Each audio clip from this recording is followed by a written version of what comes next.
I'm kind of scared of my own face. I'm scared of his face too. But you know what can help? Self-portraits.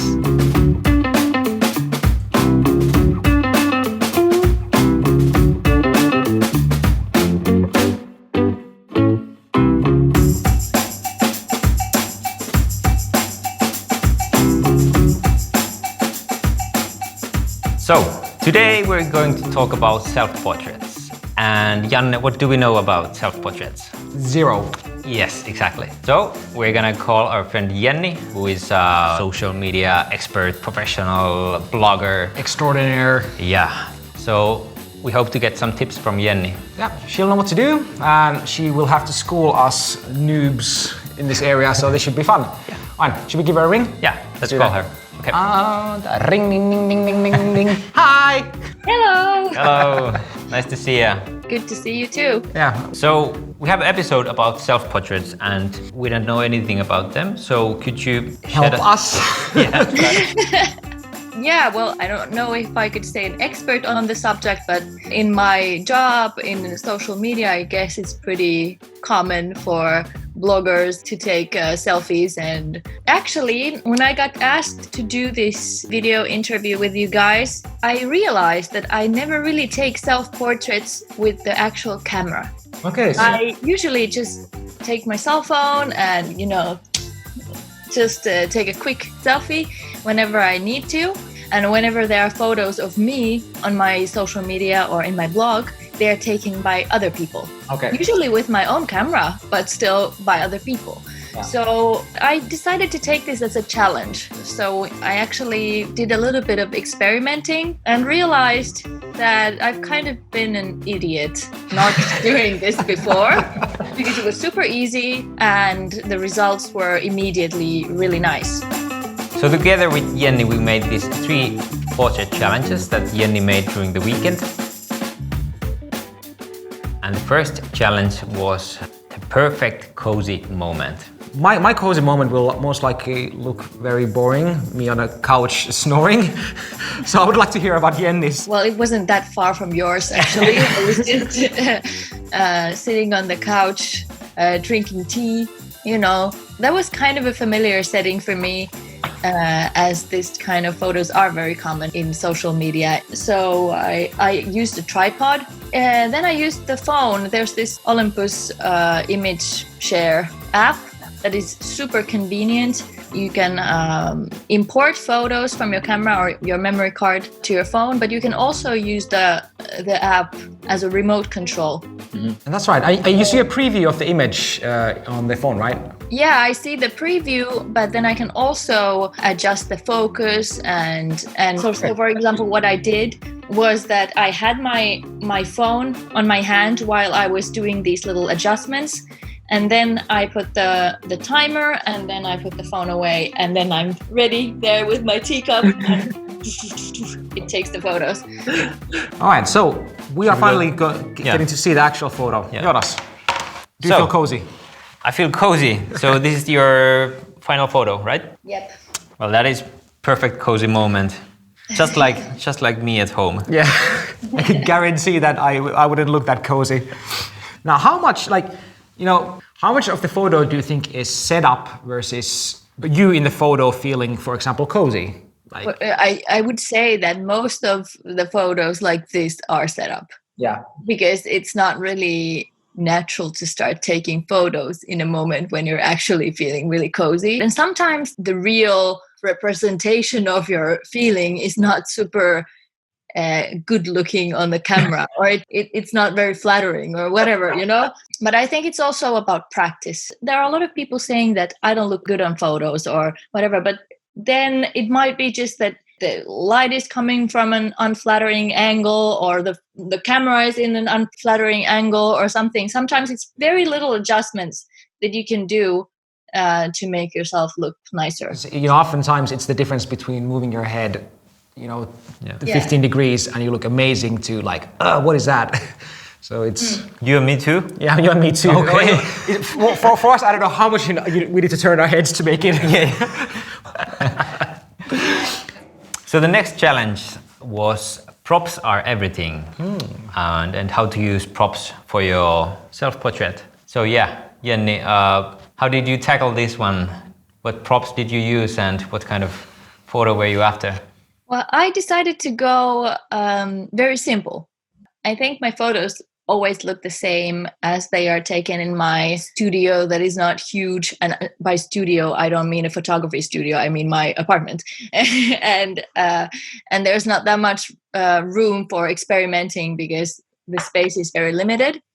So I decided to change the space by creating a studio-like setting in my apartment with just one huge bed sheet. And then I just attached it with the tape on the wall. Now show the viewers the end results, what we had.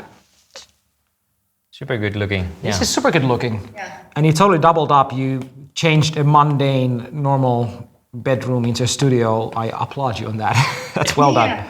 I mean, and like you said, the props are everything. It's, I think, also a choice of the black dress. It creates for this, classic silhouette. Yeah, I want it to be super simple. Yeah. And that's why I chose this dress as well. Yeah. Yeah. Were there any challenges with this photo? It was actually quite easy. First, I just had some very practical difficulties with the tripod, how to attach the camera on it, and But once I got that settled, then it was pretty easy. But of course, with the remote, it was a little bit of rehearsing at the beginning just to understand what is the best way to work with it, and where do I put the phone if I don't want it to be visible in the photo. And originally, I didn't realize at first that there was this possibility for the timer as well with the remote. So I was always just trying to hide the Where is the phone? Are you hiding it behind your legs or? I was hiding it in my lap. Okay. I had no idea. But obviously I could have just placed it on the floor in front of me after setting the timer. Yeah. Exactly. Yeah. Okay. So that was number 2. So the third challenge was mood is everything. So how was your take on this one? I actually took the liberty of changing the challenge a little. Okay. Well, please do let us know. Because capturing a specific mood on camera is actually quite challenging. Yeah. I don't know. I just couldn't make it look natural. Yeah. So I decided to change it into an experiment of more like a close-up photo that I could use, for example, for a makeup tutorial or something like this. All right. So the final results, this is the photo we're talking about, right? Mm-hmm. Yeah, all right. In this picture, you have this amazing glint, super light reflection from this. Was that a happy accident or are you just a genius? I'm a genius. Okay.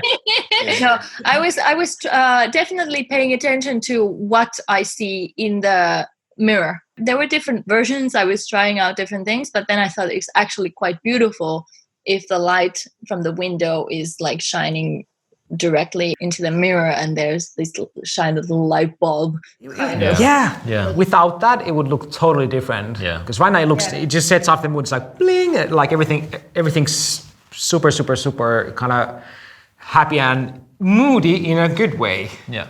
It sets a really positive mood. So you nail ting ching both challenges. Yeah.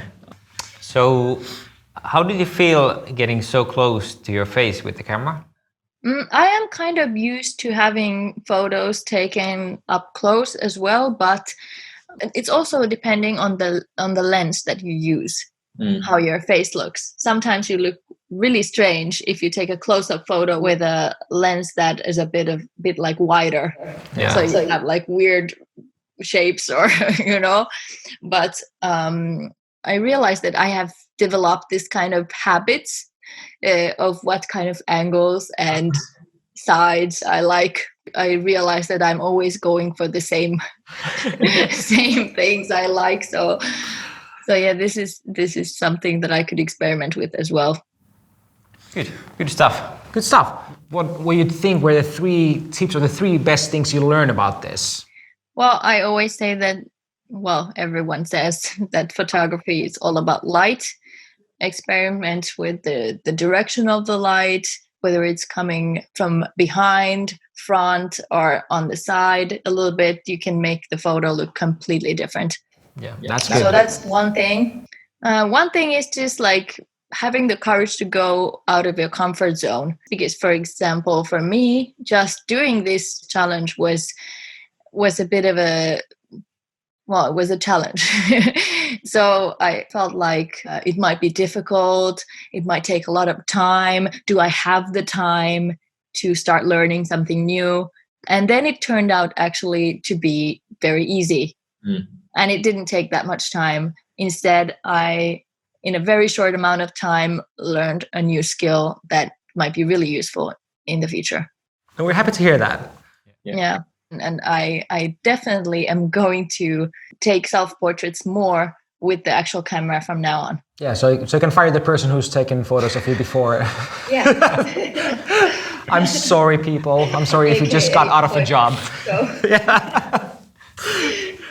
And then if I had to summarize this up in one thing, it's just practice, practice, practice. Also practice being in front of the camera, because I get so many comments from people like, oh, you look really nice in photos and you look like it comes so naturally from you. But I can tell you that it hasn't always been like that.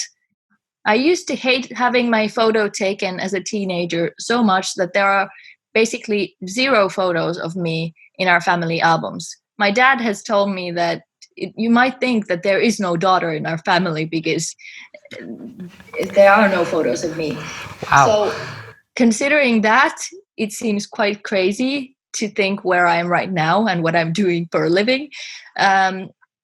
So I would say that just have the courage to experiment and practice, because eventually you will find the things that work for you. And maybe you'll find that you're not that unphotogenic after all. I think we need to try. Yeah, I don't know about that yet, but maybe we try this out. Yeah. Now, thank you so much. It's been a tremendous pleasure, and we hope to catch you later. Yeah. Thanks for having me. All right. Have a nice day. All right. Bye-bye. So, okay, that's a lot of info for self-portrait, I think. All right. If we don't succeed with these, I don't know, then we're just simply not talented enough. We're too average for that then. Yeah. But until we do that, we want to see what you guys can do with self-portraits. Give us some tips, teach us, let her teach you, and please keep sending your best photos to us so that we can feature them and show the world all the amazing shots that are coming out of these cameras. Yeah. All right, until next time, we'll stay average. We hope you don't.